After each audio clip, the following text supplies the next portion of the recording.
কি ব্যাপার? আজকে মাসের 20 তারিখ হয়ে গেল, তোমরা এখনো ভাড়া টাড়া দিচ্ছ না, ঘটনা কি? ভাবি যখন বাসা এলাকায় ভাড়া দিতে লেট করে। আঙ্কেল আমার হাজবেন্ড তো বেতন পায় না এখনো।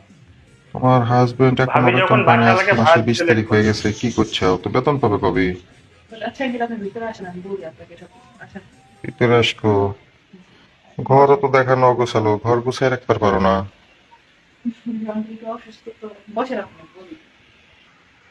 কি হয়েছে কও দেখি। তোমরা আজকে 3 মাস হয়ে গেল ভাড়া দিচ্ছ না। আজ দিচ্ছ, কাল কি দিচ্ছ, ব্যাপার? এই মাস সমস্যা ও মাস সমস্যা, এইভাবে হলে কেমনে হবে বলো তো দেখি। আসলে আঙ্কেল আমার একটু অসুস্থ, কিছু সমস্যা হয়েছে, এই জন্য বেতন দিতেছে না, একটু কিছু দেরি বুঝতেছেন আপনারা? কিছুদিন পর। অফিসের সমস্যা হচ্ছে তাই বলে আজকে 3 মাস হয়ে গেল তোমরা ভাড়া দিচ্ছাও না? 3 মাস ধরে কি বেতন দিচ্ছে না তোমাকে অফিসে? না আসলে আঙ্কেল 3 মাস ধরে বেতন আটকা। 3 মাস ধরে কিভাবে বেতন আটকা থাকে কত আঙ্কেল দেখি। আমি চা বানিয়ে নিয়েছি, আপনি একটু বসেন। চা খাওয়াবা এখন, ভাড়া দিতেও না, চা খাওয়াবা? চা খাইলে কি আর আমার ভাড়ার খিদা মিটবে? হ্যাঁ হ্যাঁ আমি চা বানিয়ে নিয়ে আসছি, আপনি চা খাতে কিন্তু বলি।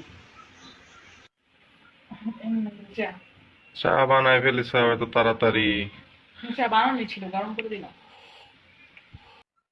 আপনারা যা বুঝলেন ওটাই, ওটাই আমি বুঝলাম। করার কিছু নাই।